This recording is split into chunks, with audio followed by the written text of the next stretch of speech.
ओम नमः शिवाय, जय महाकाल। आप सभी को सावन के महीने की बहुत बहुत शुभकामनाएं। बहुत ही बड़ा सावन का महीना आ रहा है जो कि पूरा 19 वर्षों के बाद आ रहा है। बहुत ही खास संयोग बन रहे हैं इस वाले सावन के महीने में, क्योंकि केवल 30 दिन का सावन नहीं है, इस बार पड़ रहा है पूरे लगभग 2 महीने का सावन, 59 दिनों का सावन। ठीक है, कहा जाता है कि इन सावन के महीने में जो भी शिव भक्त हैं वो बड़े ही जोर शोर से महादेव जी की भक्ति का इंतजार करते हैं, बड़े ही जोर शोर से इस महीने का इंतजार करते हैं।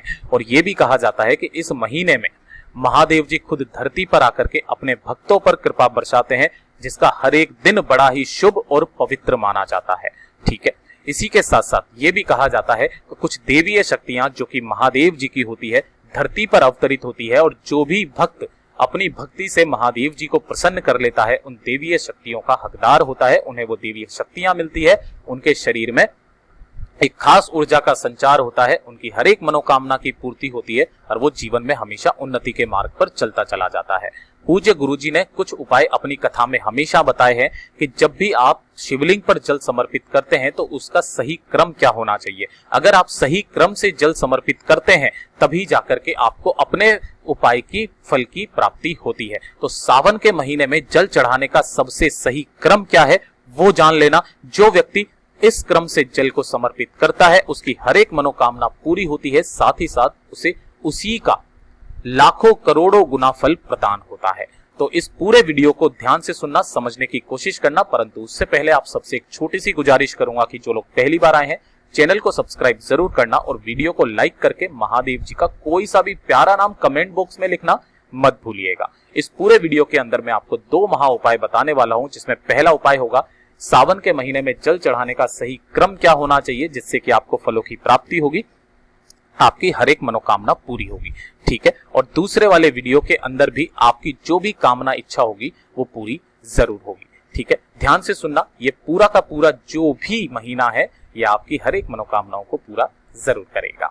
सबसे पहले बात करते हैं पहले वाले उपाय की तरफ, जो कि सावन के महीने में किस तरह से आपको जल चढ़ाना चाहिए। ठीक है, देखिए आपको इस तरीके से एक लेना होगा तांबे का लोटा।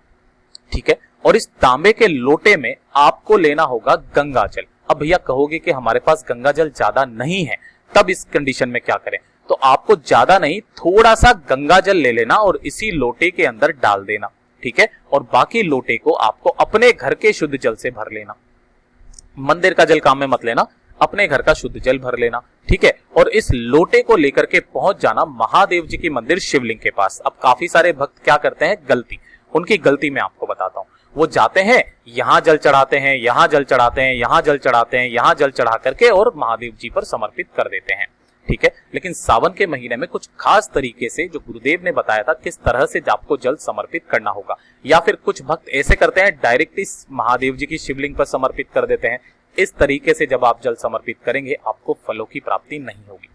ठीक है, जब भी आप महादेव जी के मंदिर में जाते हैं तो जाने से पहले ही आपको सबसे पहले दर्शन होते हैं नंदी बाबा के। ध्यान रखना, किसके दर्शन, नंदी बाबा के, नंदी भगवान के। तो जो भी नंदीश्वर महादेव जी हैं उन नंदीश्वर महादेव जी पर सबसे पहले आपको उसी एक लोटे जल में से, जिसके अंदर आपने गंगा जल डाला है, नंदीश्वर महादेव जी के ऊपर थोड़ा सा जल पहले नंबर पर यहां समर्पित करना है। क्रम देख लेना, यहां समर्पित करना है। ठीक है, उसके बाद में आप जाओगे शिवलिंग के पास। ठीक है ना, जब आप शिवलिंग के पास जाओगे तो पहले नंबर पर आपने नंदीश्वर महाराज जी पर जल चढ़ा दिया, दूसरे नंबर पर आपको जल चढ़ाना होगा गणेश जी के स्थान पर। देखिए किसी किसी मंदिर में जो है ना शिवलिंग के आसपास ही गणेश जी, कार्तिकेय जी है ना, और सभी का वास होता है। तो या तो आप वहां पर जल चढ़ा दीजिए, और अगर आसपास वो चीज नहीं है तब आप शिवलिंग के ऊपर ही सभी पूरा का पूरा शिव परिवार निर्धारित है। ठीक है, तो ये वाला जो स्थान होता है ये गणेश जी का स्थान होता है, जहां पर मैंने 2 नंबर पर बताया। तो उसी लोटे में से थोड़ा सा जल 2 नंबर यानी कि गणेश जी के स्थान पर चढ़ाना है। तीसरे नंबर पर आपको चढ़ाना होगा कार्तिकेय जी के स्थान पर। ठीक है, चौथे नंबर पर जब आप जल चढ़ाएंगे तो वो चढ़ाएंगे माता अशोक सुंदरी के स्थान पर। ठीक है, 5वें नंबर पर जब आप जल चढ़ाएंगे तब गलती मत करना, जैसे बता रहा हूं वैसे के वैसे ही करना। 5वें नंबर पर जब आप जल चढ़ाएंगे तो वो चढ़ाएंगे महादेव जी की शिवलिंग के ठीक ऊपर एक मटका लगा हुआ रहता है। ये वाला जो मटका होता है महादेव जी की 5 पुत्रियां होती है। ठीक है ना, तो आपको यहां पर जल चढ़ाना होगा उसी लोटे में से थोड़ा सा। ठीक है ना, 5वें नंबर पर आपने शिवलिंग के ऊपर जो कलश है जिसमें 5 बेटियां विराजमान है वहां पर समर्पित कर दिया।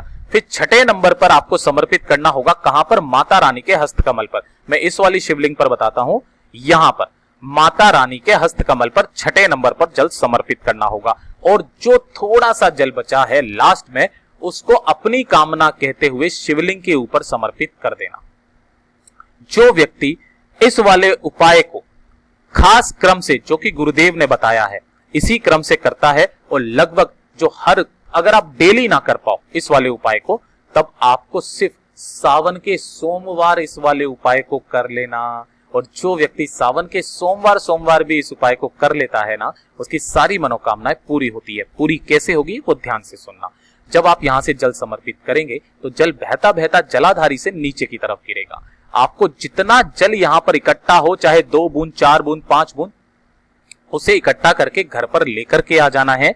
और इस वाले जल को 3 दिन तक, अगर आप किसी रोगी व्यक्ति को, बीमार व्यक्ति को आचमन करा देते हो, उसकी सारी बीमारियां खत्म हो जाती है। और घर में या व्यापार में अगर आप इसके छींटे मार देते हो तो आपके घर में कभी भी धन लक्ष्मी की कमी नहीं होगी, सुख संपत्ति बढ़ती चली जाएगी, घर में संपदा हमेशा बढ़ती चली जाएगी। ठीक है, आप जिस कार्य में भी आप हाथ डालोगे, अगर आप किसी भी नौकरी के लिए तैयारी कर रहे हो या किसी भी काम के लिए जा रहे हो, इस वाले जल का आचमन कर लेना और आपको हर क्षेत्र में सफलता मिलेगी ही मिलेगी।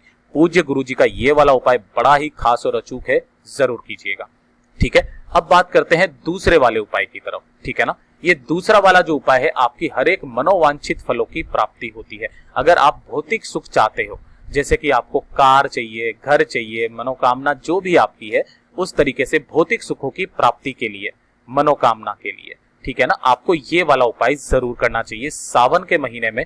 और अगर आप पूरे सावन के महीने ना कर पाओ तो केवल जो सावन के सोमवार पड़ते हैं, आप उन वाले दिनों में इस वाले उपाय को कर लेना। वैसे आप किसी भी दिन कर सकते हो, सोमवार की भक्ति जरूरी नहीं है, सावन का महीना बहुत ज्यादा पवित्र है। ठीक है, ध्यान से सुनना, समझने की कोशिश करना।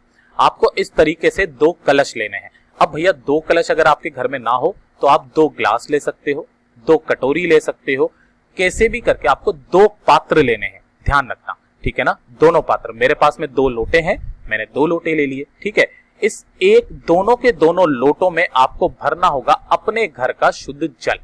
मंदिर का जल काम में मत लेना। गुरुदेव कहते हैं कि जब भी आप अपने घर का शुद्ध जल लेकर के जाते हो तो महादेव जी पर आप अपने घर की सुख संपदा, धन, सब कुछ समर्पित करते हो और उसी का लाखों करोड़ों गुना फल आप लोगों को प्रदान होता है।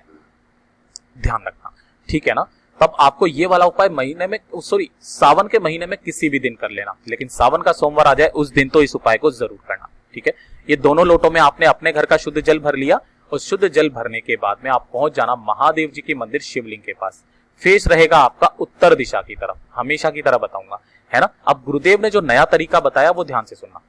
आपको ये, जैसे कि आपका एक हाथ ये हो गया और एक हाथ ये हो गया, आपको दोनों हाथों में एक एक कलश पकड़ना है।